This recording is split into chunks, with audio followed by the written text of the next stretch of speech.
Welcome, everyone, to the Penn Primary Care Podcast. I'm your host, Dr. Kendall Williams. Cognitive impairment is one of the most common things we manage in primary care. There are 50 million Americans with dementia. Over 32% of patients over 85 will have cognitive impairment, 10% over 65. So these are big numbers, and we're going to see this a lot. And we have a lot of patients that come in who are concerned that they have cognitive impairment. And so we have to sort of think through that. I asked an expert to join me to discuss this. Dr. Jason Karlawish is a professor of medicine at Penn. He is the co-director of the Penn Memory Center and really a national expert on dementia and ethics around dementia and so forth. Jason, thanks so much for coming. Oh, my pleasure, Kendall. Thanks so much for having me. Hi, everyone. Jason, can you tell us a little bit about what you do and your background, just as we jump into this? Yeah, so I'm trained in internal medicine, and then I did fellowship training in geriatric medicine and additional fellowship training in bioethics as part of my research interest. I came to Penn in 1997 in the Department of Medicine. By about 1998, I was a clinician in the Memory Disorders Clinic, which we renamed the Penn Memory Center. One day a week, I see patients there for diagnosis and treatment and care. And the rest of the time, I devote to research and related scholarship and helping to run the Memory Center. So you're the perfect person to have on to talk about this. I actually want to start with, there are obviously different types of presentations of cognitive impairment in primary care. One of the most common things that people come into me concerned about is memory. So I want to establish a baseline a little bit. What is normal memory, not impairment, but normal memory functioning? And then how do we know if something's abnormal? Well, first, it's fascinating that for all the behaviors that the brain has, language, the ability to do things, visual recognition, and memory, that all cognitive complaints generally are called a memory problem. It's absolutely fascinating. I have patients who come in who clearly have an aphasia, trouble producing words, and the chief complaint is memory. So recognize that just because someone says my memory is not good, it may not actually be the ability to encode and remember information, which is what memory is. That is to say, short-term memory, but some other aspect of cognitive function. So that's a key point. The second is, what's normal memory? Well, formally defined as the ability to encode and then recall information. We have norms for age and education adjusted performance on memory tests. No one knows what those are except a psychologist. But the bottom line is, we know our memory is normal because we don't notice it, meaning it does the things we need to do. And the people around us also say, I don't pick up any problems. And the issue then being, so what's abnormal memory?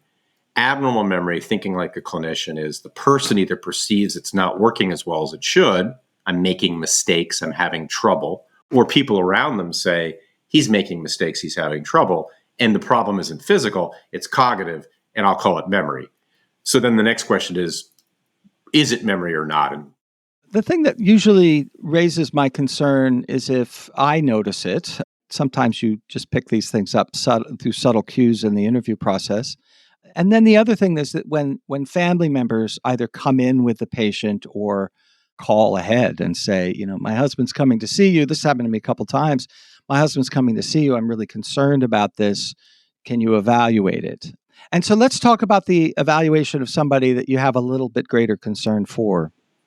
Yeah. Let me just give you one pearl. Under 50, young, complaining of memory, most common causes, anxiety, depression, sleep disorder, substance use, alcohol, etc., or combinations thereof. And the problems basically are attentional problems, really, is what's going on there. If you can't pay attention, you don't remember because you didn't even learn it in the first place. Having said that, though, once people enter that 5th, 6th, 7th decade of life, a memory complaint may be those things, but it may be a disease of the brain, a neurodegenerative disease. So you gave me a couple scenarios. What one do you want to start with? Well, let's start with a scenario. I guess the most common scenario is the patient that's over 50, which I don't know if I've seen a graph on this. I know there are patients in their 40s who present with neurodegenerative disorders, but that's unusual. Very unusual. And if that was the only problem, we wouldn't be having this podcast. So usually it's 50s, 60s, and so forth that you're starting to cue into this. And let's say Let me give you the scenario that has happened to me recently. The wife called ahead, said, I'm concerned about my husband. He seems to be having trouble negotiating things like he used to do and doesn't remember things. He hasn't gotten lost, but I'm just concerned that maybe something's going on. Let's just start with that patient. So I think when in my world, we call that a knowledgeable informant, which is a brutal term. But what we're trying to capture is there are people out there who observe other people's cognition, spouses, adult children, close friends, colleagues at work.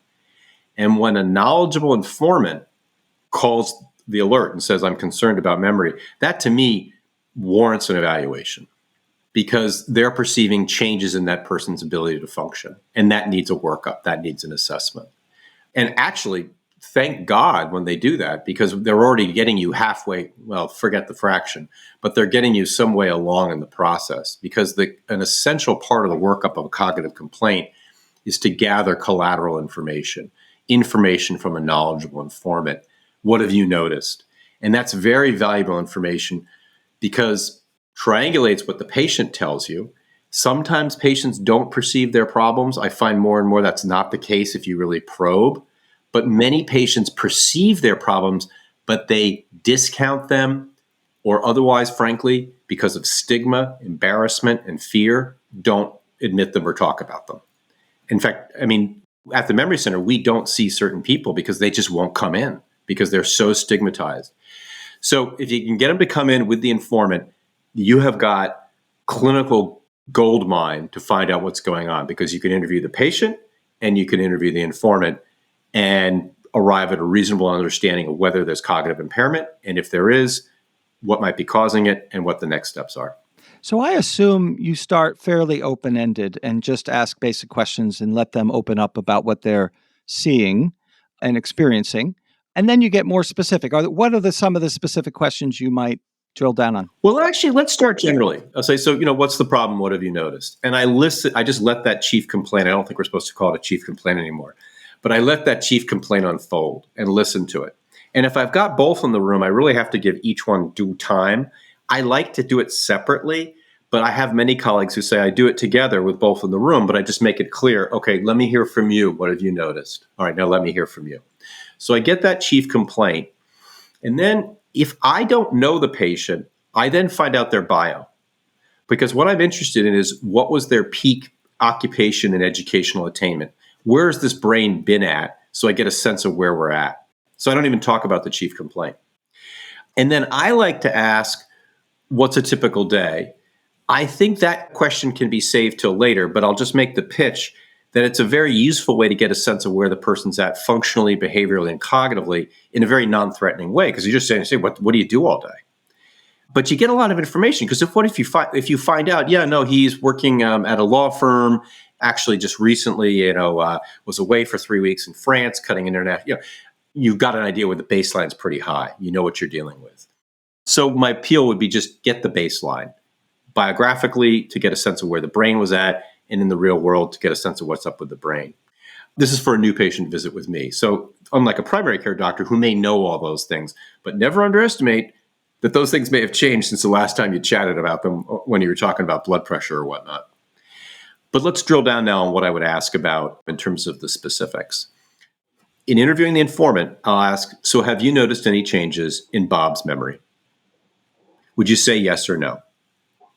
And if they say, yeah, I have, I say, okay, well, does he sometimes, usually, or always forget new information? So that gives me some sense of the severity. And then in my brain, I'm trying to go, is this a memory, language, or attentional problem? That's what I'm thinking. And the way I get at that is I say, does he ask repetitious questions? Meaning, ask you a question, you answer it, and then he asks it again, like 20 minutes later. That's a memory problem. Does he tell you the same story all over again? That's also a memory. Yeah, he tells me, yesterday the grandkids were over, and they ran after the dog, and the dog, an hour later, the grandkids were over, and you're like, wait a minute, we've heard this story now twice. Also, memory problem. So repetitious questions, repetitious stories. Troubles remembering the day of the week. Not the date, but the day of the week. Monday, Tuesday, Wednesday. Very concerning, again, for problems with orientation/memory. So already I'm getting, repetitious questions, repetitious stories, more list making. misplacing objects. And I literally just tick through these. If you listen to my history, this guy's asked the same thing 20 times, okay? That gets me pretty well into the memory area. And then I want to pivot to other cognitive domains. But do you have any questions about any of that I asked or any sort of thoughts? No, I just have a comment. It's interesting. And I wonder if many people I grew up in a household with grandparents, and they never went to the doctor. As they got older, I heard the same stories over and over and over again. And we never even considered the fact that they might be developing dementia. It's new episodic memories. It's not the story about the time I saw FDR or, war stories or stories about stuff that's happened in the recent past. These are changes in what we call episodic memory. And episodic memory is just that. We watch episodes of TV and we remember them. When we watch the next episode, we say, oh, yeah, that's the character in Great, who just did that the last episode. Let's see what he's going to do in this episode. It's the episodic memory changes. Because it's the short-term memory that we're talking about being a problem and the inability to remember that they already told you that a couple days ago. That's correct. Because what we're getting at in Alzheimer's disease, one of its 4 presentations is damage to the hippocampi and related temporal structures. And those structures encode the ability to learn new temporal and spatial information, things that happened yesterday, where they happened, who they happened with, and when they happened. And as that organ gets damaged or that region gets damaged within the brain, people struggle to remember exactly when things happen, and they may repeat them because they forgot that they told you to in the first place. So that's drilling in on memory. And again, if any of those things flag, that's to be noted, and let's see what cognitive testing shows. Language. Have you noticed any change in your relative's conversational skills, like the way you and I are having a back and forth right now? And they'll say, yeah, he's a little less conversational. That's noted. That's signaling troubles with word finding, word production. Well, no, he's just as conversational. What about trouble finding words? And they all say, well, we all have trouble finding names. I said, well, no, but more like nouns and stuff, like naming things. Like, do they pick up a pen and go, the thingamajob, this thing, the this thing a thinger? That's suggesting troubles with language. What about other sentences organized and grammatical, like the sentence I'm telling you right now? Or are they getting a little more disorganized? All these things are signals of language problems. If you're picking up a language problem, other than remembering proper names of people, that's probably a cause for referral, because language problems alone are tough to work up because language is very difficult to assess. So we've got memory, we've got language, and then we're going to move into the domain of spatial function. So has he gotten lost around the house? Trouble finding rooms? No, he's fine. Well, what about the neighborhood? No, neighborhood's good. Well, what about outside the neighborhood? Yeah, actually, a couple times, like in Philly, he's kind of gotten turned around. I'm like, wait a minute, we've done this route 5 times, 50,000 times. That's spatial problems, and that's to be noted. A Pearl too. Are the glasses working, or are we constantly getting new eyeglasses? That's also a spatial problem as opposed to an anterior chamber problem oftentimes. People are having difficulty with visual images.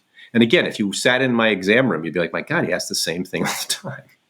So now we've got visual spatial. Now we're going to move to executive function.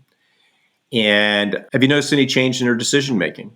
Well, what do you mean? Well, is she more differential to you? Yeah, actually, he used to be kind of take charge guy, and now it's like, you take care of it. Been victim of any scams?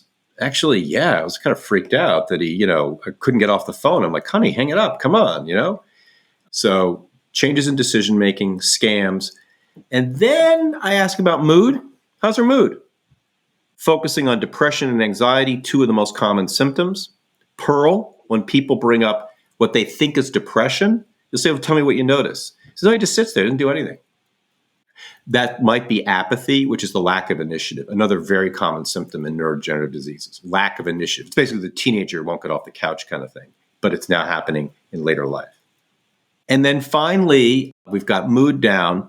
I kind of do a review of symptoms for some of the classic physical changes that you see in these diseases. But let me pause and see on all these cognitive questions, any sort of questions historically. So we have memory, language, spatial awareness, executive function, and mood. I want to just ask you about mood because pseudodementia is an issue and you're always trying to figure out how much is it the primary cause or how much is it part of the whole syndrome? Well, I would never call it pseudodementia. It's real. We do see people who come in where their dominant problem after you do an assessment is either untreated anxiety or untreated depression. And you'll pick that up because when you start to ask about depression questions, they'll flag positive. Are you basically satisfied with your life? No. Do you feel hopeless? Yeah. I use the geriatric depression scale. I find that a very efficient way to get through this. For anxiety, do you find yourself worrying about the same thing constantly? Do you find yourself waking up from sleep worrying? That's another common anxiety symptom. Again, a pearl, though, if you will, just to use that much overused term in medicine. Oftentimes, at least by the time I see folks, these two problems coexist. I often see people who clearly have treatable, or I should say, needed to treat depression, anxiety, and they clearly also have a cognitive problem. Again, if that's a struggle, that's a cause for referral, but they often coexist. But again, that reflects, I'm a filter. By the time I'm seeing people, much of the depression and anxiety has been identified and treated. Is the next stage for you to start doing standardized scoring systems like the mini mental status examination or MOCA, the Montreal assessment? No? No, we'll get to that next. So with the patient, I also asked the patient, so have you noticed any trouble with your memory? And it's very common. They'll say, no. Well, what about even a little bit? Not as sharp as it used to be. And often they'll finally break. Break sounds like I'm interrogating, but they'll sort of ease. Well, yeah, I do struggle. I find. Okay, well, tell me more. Now, let me give you another pearl. If they say, oh, my memory, Dr. Williams, it is horrible. Tell me about it. Well, last week I went to the store and I bought 7 apples and I put them next to the milk and I was checking out. And I realized I didn't have the apples, and I went back and I got them. So they've completely remembered this whole story. And so they don't have a memory problem. They have an attentional problem or some other problem. And so when people tell you a vivid story of their very specific memory loss, they're probably telling you problems with attention. And then when they realize they forgot something, they'll remember it vividly because they've now emotionally encoded this horrible event. I'm not saying I'm not discounting their problem. I'm saying they're not telling you a memory problem. So people with true amnestic deficits will often say, well, yeah, it's not good, but I can't give you any examples. But it's not good because they're struggling with this it's almost a mind problem, which is I know I'm having trouble experiencing the world, but I don't have the ability anymore to as clearly remember the experience to tell you about the experience. It's fascinating. And so it's partly a language issue as well, because they can't really express what they're feeling in some ways, but they also can't remember the times that they had difficulty, right? Correct. Exactly. They'll often tell you, I find the question, do you feel that you're not as sharp as you used to be, is a very revealing one. Many will say, well, yeah, and they say, tell me more about it. And they'll start to reveal, the finances is just a nightmare. I cannot stand doing the finances anymore. So they're exposing executive function, working memory problems, et cetera. Do you notice trouble getting words out?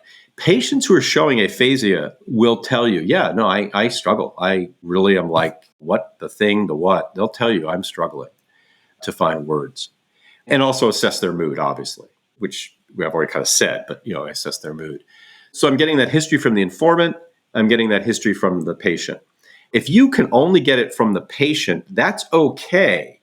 But I would ask them, is there someone else that we can talk to who knows you well that you trust? So I can, now granted, if you've identified clear untreated depression and they're taking a bunch of Ativan that they got from wherever, and, you say, look, let's focus on that before we bring the family in, although you might want to bring the family in if they're chewing up a lot of Ativan. But if you're still sort of concerned based on what you've heard from the patient, I'd bring the informant in. And so that's a separate visit. Just come on in and we'll bill that one. I don't know how you bill anymore, but whatever. We'll bill that one. And then you want to do a review of symptoms for some of the common symptoms that alert you to neurodegenerative diseases. So seeing things that aren't there. Do you ever notice people or animals that might not be there? And if they're having Lewy body disease, they'll often say well, yeah, every now and then I'll be looking what's that out there? They're very vivid visual hallucinations that they will admit to if you ask. So visual hallucinations, has your walking gotten slower, unsteady? Very nonspecific, but again, in the neurodegenerative disease world, oftentimes helpful. Have there been any falls? Again, very nonspecific, but helpful. Any troubles with bladder control? Again, very nonspecific, but helpful, because we do see NPH, normal pressure hydrocephalus. Okay. Trouble swallowing, coughing while eating, and then vivid, active dreaming. Now, usually I have to ask the bed partner, but they'll say, yeah, they'll say kicking and whoa, where's this? That is very concerning for Lewy body disease when they have REM-based sleep disorder type problems.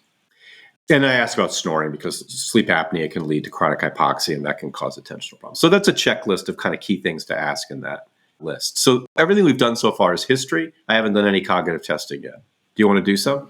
Let's do some cognitive testing. Yeah, we'll get back to the gait in a bit. Well, let me just say this real quick. Our friend and colleague, Josh Wee, who is the geriatric fellowship director and someone I had the pleasure of getting to know well, did a podcast for curbsiders, which I'd encourage everybody to listen to. We make no money off this podcast. We have no problems referring to other podcasts. But, Josh was talking about gait and whether people are fast or slow. And we're going to get into the subtypes, but you highlighted that a little bit. He can often tell as people walk in the room, if you've gotten past the point where they have a problem, you're starting to subtype in your head based on how they're moving. So for gait, for me, it's the magnetic gait of NPH that I'm looking for, which is the feet kind of they kind of magnetically move across the floor as though they lift, but they don't quite lift and move forward. That is the classic NPH gait. And then I'm looking for a Parkinsonian gait, which are some degree of short steps. The other one is the turn. So it's all very well to watch them walk, but then it's, okay, go down the hall. Okay, turn around. I don't say go down 10 steps and turn because they're like, all right, 1, 2, 3. They do a perfect, because they're so primed. I give them, all right, turn around. And then I want to see, do they do the 16 steps go around? Very concerning for central Parkinsonism, as well as other causes too, inner ear, et cetera, or just deconditioning, particularly in the oldest old. I mean, they're living off of 3 little muscles to walk now. So those are the things I look for on gait. So Jason, I want to ask you more about NPH because we're not going to talk about this much more, but I want to drill down on this because this is a diagnosis that comes up a lot. And I want to ask you one specific thing, and you've alluded to it, and that is it's not referred to in the literature as gait ataxia, it's gait apraxia. And can you make a distinction between those two and what you're seeing? Again, can you repeat what you said before, I guess, in terms of what gives you the clue of NPH?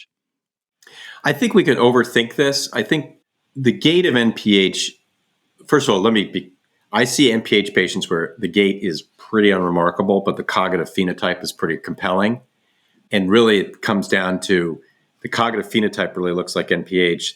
The imaging is very provocative. And I would not wait for gait disorder to sort of send them off to a neurosurgeon or to a colleague for a large volume tap. So it's the cognitive impairment and maybe urinary incontinence symptoms that are cluing you in that something's happening. At least 2 of the 3 of the triad. And the cognitive impairment is typically a dysexecutive picture. They're very aware of it. And what they'll describe is, I've got memory trouble, but the more you probe it, it's troubles encoding, paying attention. The spouse will complain, I have to tell them 3 things over again, especially if it's multi-step commands. That's a very classic story for NPH. So the next step is to do an MMSE or a MoCA. These are scoring systems. They take 5 or 10 minutes to do. They're scored very similarly. Which do you prefer, Jason? Which do you use? What are the advantages and disadvantages of each? I'm a mini mental guy because I was raised on it. Having said that, I look at the mini mental, but I do another set of testing, which I hope we can talk about as well. I think there's a value, though, to the mini mental or the MoCA because it gives you a score, bear with me, that you can follow over time, and it gives you some hint about the overall severity of a person's problem. So it does provide a coherent language to talk about cognition. Having said that, though, I think one of the biggest problems is the score, because people will look at the score and say, oh, well, he had a 27 and, he's a high school grad and he's 80. So, that's probably normal, right? And my answer is, I don't know, because I need to look closer at where those points came from that got him to 27. So I can take 2 people who have a mini mental of 27, and one of them I'll be like, I don't know, I'll need more information. And the other I'll say, that's concerning. What's the difference? First person got 27 because they didn't know the county.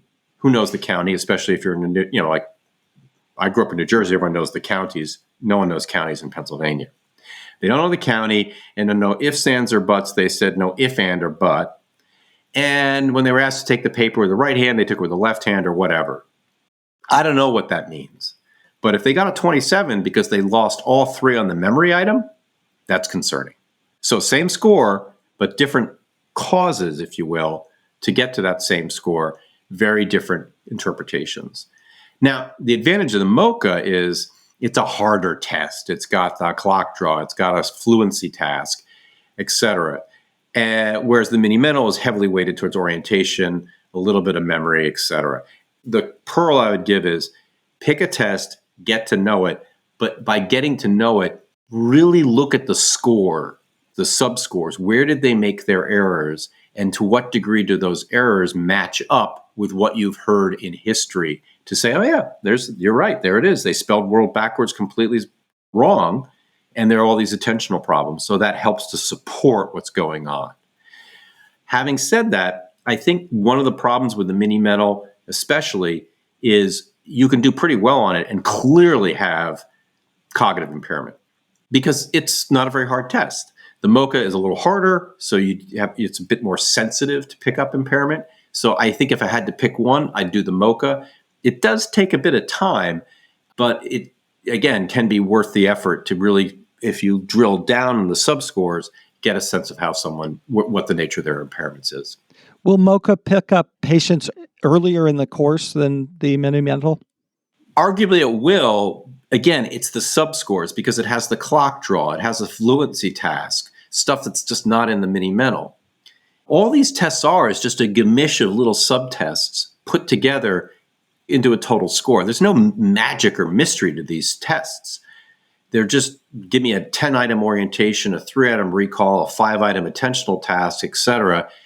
Do all those things that add up the points, whereas the MoCA has different items. Again, I keep on emphasizing the clock draw and the fluency task. It also asks you to remember and recall more words.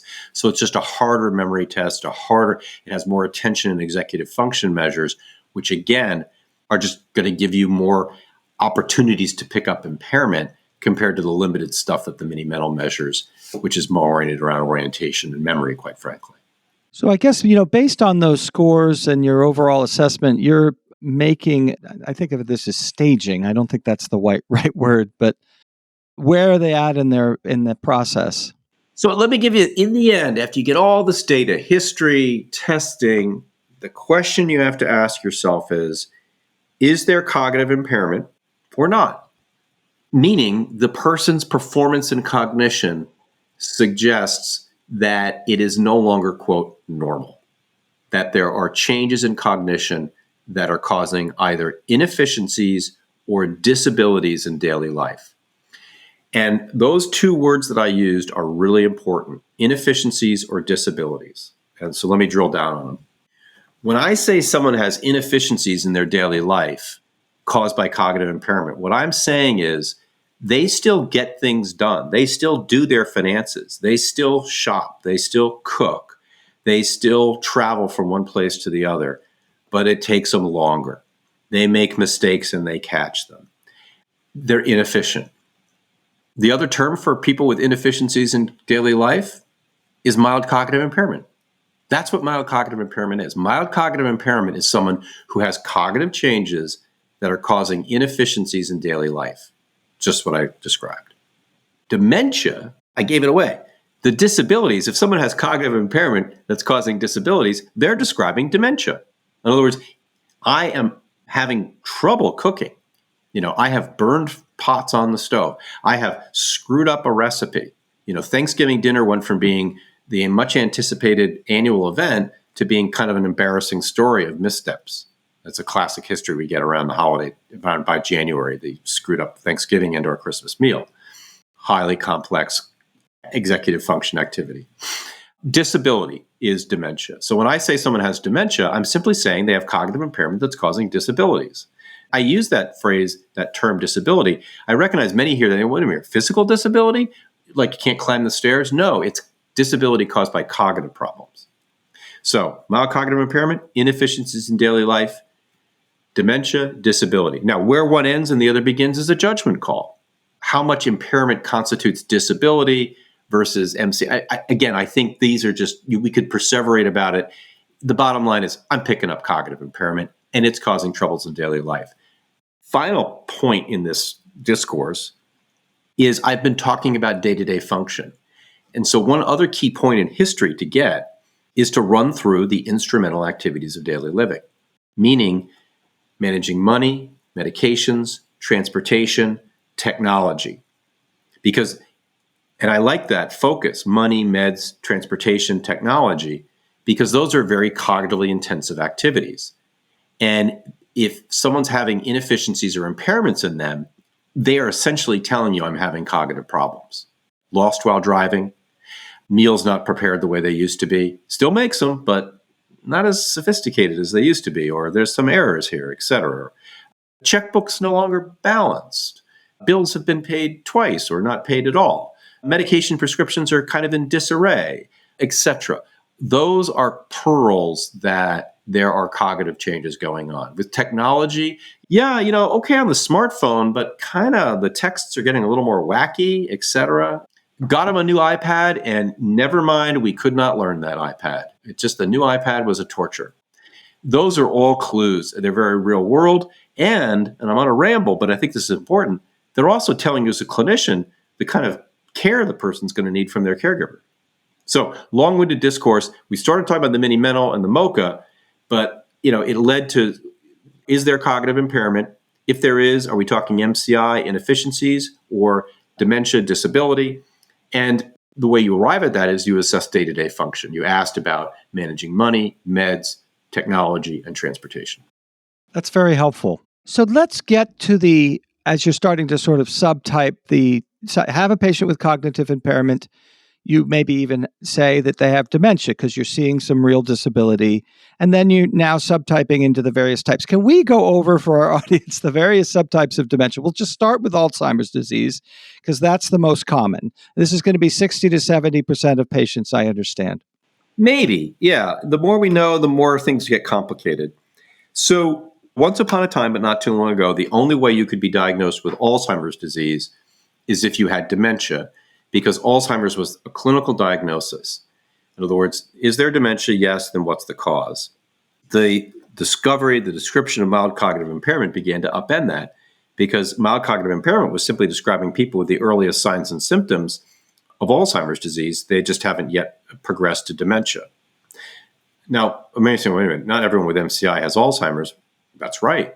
Not everyone with dementia has Alzheimer's. So we're sort of dancing around the most common question asked whenever you give a talk on this topic, which is what's the difference between Alzheimer's disease and dementia? And the difference is dementia simply describes an individual who has developed, an adult who has developed disabling cognitive impairments that are progressive. They've over time changed as opposed to a static picture. That's dementia. Dementia is caused by many different diseases. The most common, maybe, is Alzheimer's, but other diseases cause dementia. Lewy body disease, that's what Robin Williams had. The comic actor Robin Williams had Lewy body disease. Frontotemporal lobar disease, that's what Bruce Willis has. So very different diseases, but they all are causing dementia. So Alzheimer's, seen often on autopsy and other studies, but often in coexistence with these other pathologies. I would be remiss, and we should sort of talk about it and bin it and make sure we focus on it, to not talk about a recently discovered and very common cause of dementia in the 80-plus-year-olds called late. In past, we called them Alzheimer's, but it is a distinct and separate disease, and it is known by this very horrible acronym, LATE, L-A-T-E, which stands for limbic-associated TDP encephalopathy. TDP is a protein that does something with DNA, and it misfolds or otherwise gets dysfunctional, forms these pathologic marker granules, and leads to this very particular cause of dementia, which once upon a time we said was Alzheimer's. And we should definitely talk more about that. But I've been on a ramble. Dementia, syndromic description, like heart failure, pneumonia. Alzheimer's, common cause of dementia, like mitral valve disease, or pneumococcal pneumonia, or COVID, but also Lewy body, et cetera. That's the sort of overview of the distinctions between dementia and these neurodegenerative diseases like Alzheimer's and late and Lewy body disease and FTLD.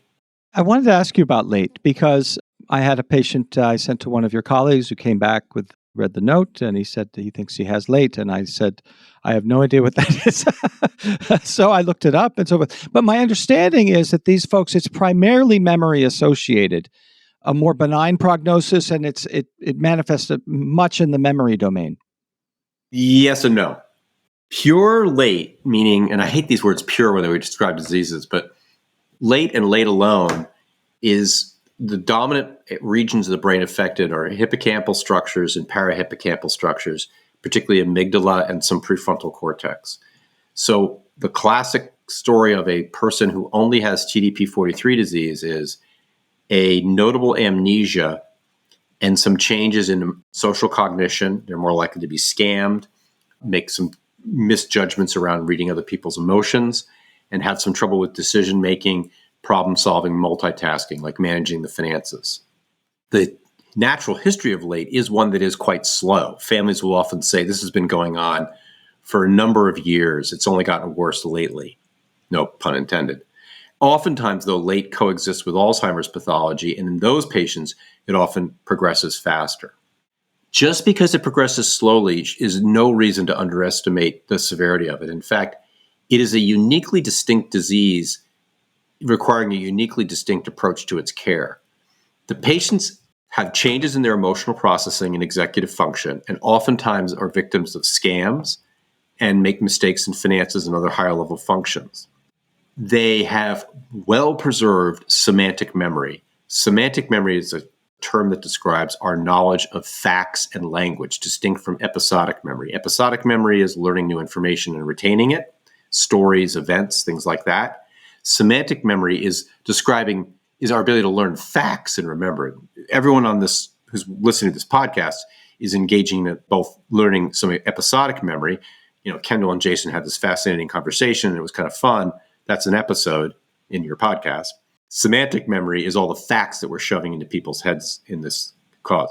People with late have well-preserved semantic memory. And so they'll be able to talk to you and that's dad, he talking about his engineering work and et cetera, helping the grandkids out with their homework. But then when we had dad make dinner, it was a total disaster. Or dad's fine in his house, but when we have him over to the cousin's place, he was kind of confused because dad knows his house by heart. But when he's in the cousin's place, he has to learn where everything is because it's a new environment. And the dense amnesia and late hinders their ability to learn new environments. We're only beginning to see how this so translates into why these older adults, and the typical person with late is over 80 years of age, we're beginning to understand how this unique presentation of these cognitive problems really affects their ability to live their daily life. These are the kind of people who, if you move them to a new environment, will oftentimes crash because they'll be like, wait a minute, where is everything? Because when you walk into a room, you go, okay, the table's over there, that's over there. Okay, great. You learn it, you remember it, etc. They struggle with that. And so it's really important to distinguish this disease from Alzheimer's disease because patients with comparative severities of cognitive impairment otherwise who have Alzheimer's, they still have a relative reasonable preservation of their memory compared to the people with late. So it's been a bit of a ramble, but I guess the message to the listeners is get to know late because it is probably the most common cause of dementia in the 80-plus-year-olds, which is one of the fastest growing populations. I will conclude with, it has a very signature look on MRI that my colleague David Wolk and others here at Penn have been the leaders in this research. It's a very signature look on MRI, a very profound atrophy of the hippocampi and parahippocampal medial structures, with actually a pretty good preservation of cortical architecture. And I've got a couple patients where it's just like textbook to look at that. And in days of old, we call that Alzheimer's. Oh my gosh, look at that. Profound medial temporal atrophy, amnestic disorder, that's Alzheimer's. And we were wrong. We were wrong. And it doesn't progress in the same way, at least. Yeah, you'll see this progressive deficits in memory and more subtle deficits in executive function and emotional processing. But it does progress at a slower rate. It does. But again, if you move that person and disrupt their environment, they go into a cataclysm of, it's fascinating. I have a couple patients where this happened. They become incredibly, once you can't learn where you are, they get anxious and stressed. And if you get anxious and stressed, you really can't learn where you are. And to put it bluntly, they almost fall apart. I have one patient where the family actually restored the patient back to her original environment. And they said it was a miracle. Within hours, she was back to the way she always was. So I want to ask you about, before we get to Alzheimer's, and I really want to dig in on Alzheimer's, but I just want to go through these other dementia diagnoses that we see. You talked about Lewy body disease, mentioned that Robin Williams had that. It has some very specific features. Can you just take us through that? Yeah, so good days and bad days, waxing and waning attention, cognitive ability. Like, feels like, some days he's really good. And then other days, it's like, what's going on here? Waxing and waning attention. Vivid dreams, REM-based sleep disorder type symptoms. Talking, thrashing, kicking, particularly the physical motion during dream is a notable symptom. Constipation, autonomic dysfunction. The Lewy bodies that are in the brain, we now know, we see them also in the intestinal tract, and we believe that they're affecting function in the intestine as well. So patients will often have complaints of constipation. And visual hallucinations. They're very aware of them. They often know they're not real, or they'll be sort of befuddled, like, that's not a cat, but God, that looks like a cat over there. Often it's well-formed animals and humans, and or distortions in known physical objects, like, wow, the chandelier is melting. Look at that. It's pretty wild, actually. That cluster of symptoms, and then on cognitive testing, notable difficulties with executive function often, less prominent with memory, but memory dysfunction, and anxiety. Many of the patients are anxious. Most of them are very aware of their symptoms, very aware to one degree or the other, and will be anxious. I'm not saying that's causal, but it's very interesting as I look back on some patients who I saw with very early subtle presentations of dysexecutive problems that didn't really fit the Alzheimer's phenotype of amnesia. They were too young for late. They were anxious. And over time, they presented as Lewy body disease. I have several patients started out with inefficiencies in daily life, executive dysfunction, very anxious, and a couple of years later started to show visual hallucinations, REM-based sleep disorder, and more obvious cognitive impairments befitting of Lewy body disease. Yeah. Is there some overlap with Parkinson's? Yes. In fact, the Parkinson's and Lewy body fields are in a pitched battle of redefinition. So the pathology that causes Lewy body disease was discovered here at Penn. It's synucleinopathy. It's alpha-synuclein is a protein in the brain. It misfolds, causes what are called, that's what the Lewy body is, a misfolded alpha-synuclein. And it's seen in Parkinson's and it's seen in Lewy body disease. It just presents in different regions of the brain. And the two fields are beginning to say, if we want to define the diseases biologically, which is where most brain diseases are trying to go, define it biologically, say, well, why don't we just call them alpha-synucleinopathies? And they're debating over what the terms would be. Should we have the subtype of the Parkinsonian versus cortical presentation? This is a very fast-moving area. And there's actually this month of October of 2023, there's be some papers released proposing redefinitions of these diseases on the basis of the pathologies. You can detect the pathologies using spinal fluid analyses. There's also a skin biopsy technique. One of the big events in neurodegenerative diseases more generally is the ability to measure the pathologies with either scans or now with blood tests and or spinal fluid tests. Although spinal fluid has always been available, it's just never had a business model, but there are blood tests that are emerging. So yes, the bottom line is there's an overlap in the pathology between Parkinson's and Lewy body. If you've got a patient who's 65 plus with Parkinson's, there is decent odds that they have cognitive impairment, typically in executive function. The families will tell it to you, oftentimes with great embarrassment, because the person, it's always kind of a movement thing. It's just the movement. And then they start noticing, he's kind of having trouble making decisions. They often present with a dysexecutive function. And really, this is the overlap and convergence of the diseases. I want to get to this later, this issue of diagnosis and how you are starting to get to the point where you're going to be putting people in various subtypes or disease categories, not based on clinical features, but some of these imaging features and what they're showing in LP and so forth.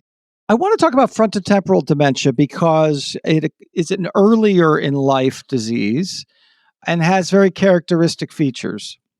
The typical story of a patient with FTD that I see of the behavior variant has had a history of a misdiagnosed psychiatric illness.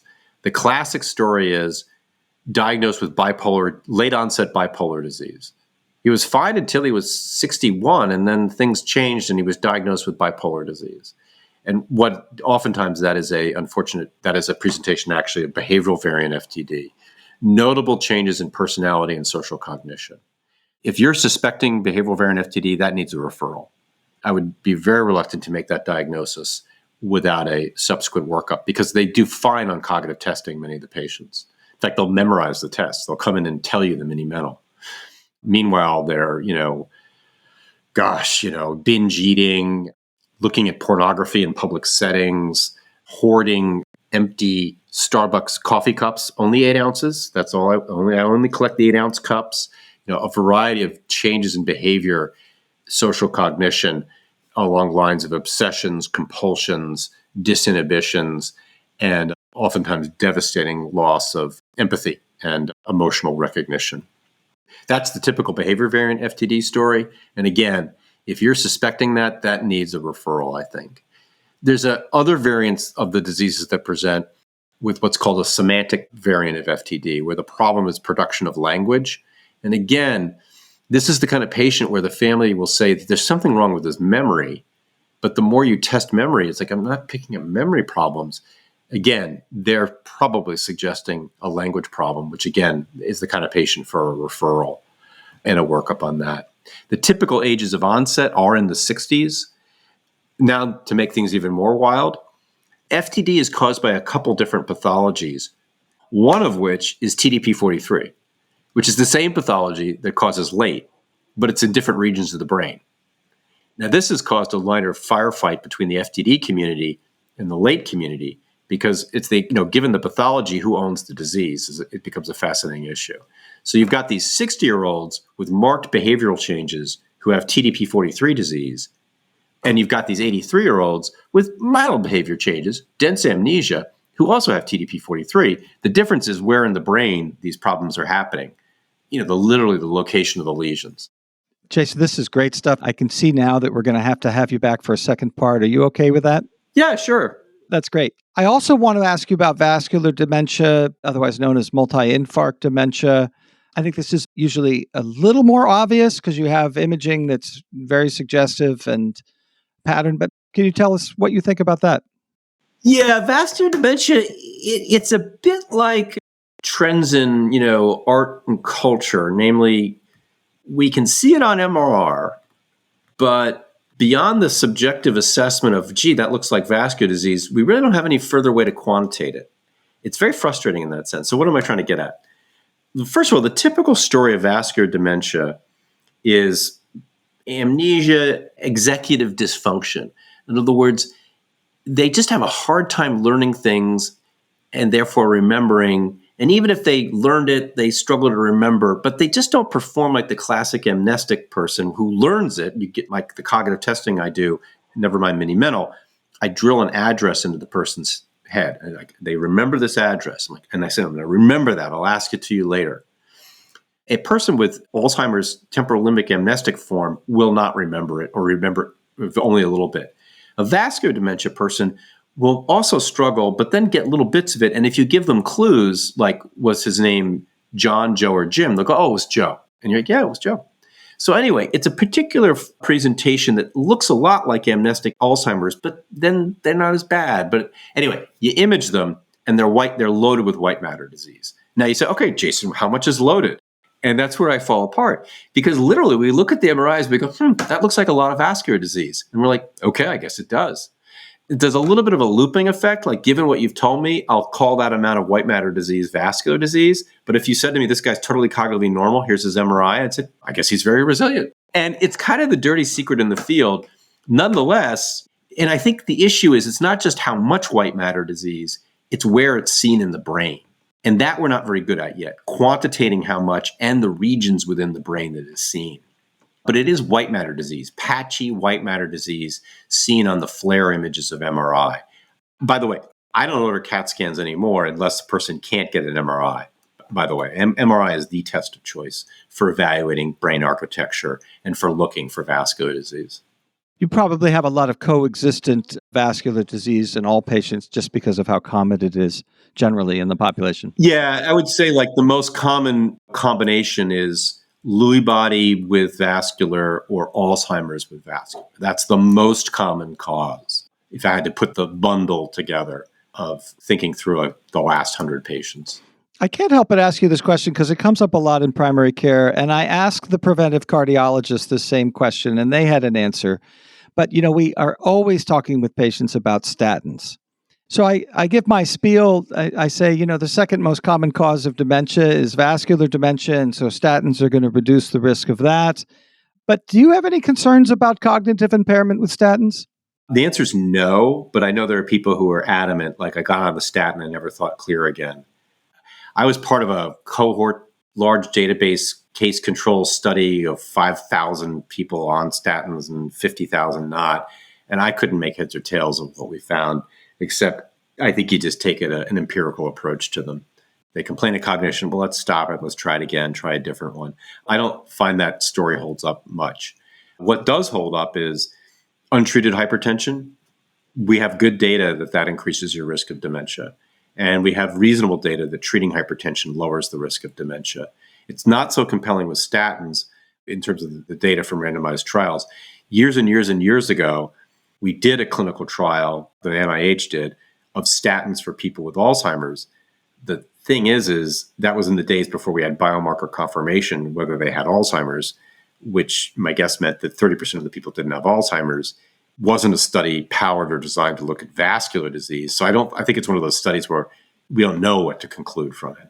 So bottom line, I think taking a statin for the purposes of heart health and brain health makes sense. People who complain of the side effects related to cognition, I think that's a very intersubjective issue to be dealt with. Let's take it every other day, let's switch, et cetera, because the benefits to heart health are so compelling, let alone brain health. This is a great discussion, very helpful. There's more to go. We really want to understand Alzheimer's and some of the basic science, if you will, that's going on around here, which is obviously leading to new therapies and new imaging techniques and so forth. So we're going to bring you back for part 2, and we'll do that in the next couple weeks. These will come out sequentially. This is great discussion, Jason. You're really helping us out a lot. So for this part, let's end the podcast now and thank the audience for joining the Penn Primary Care Podcast.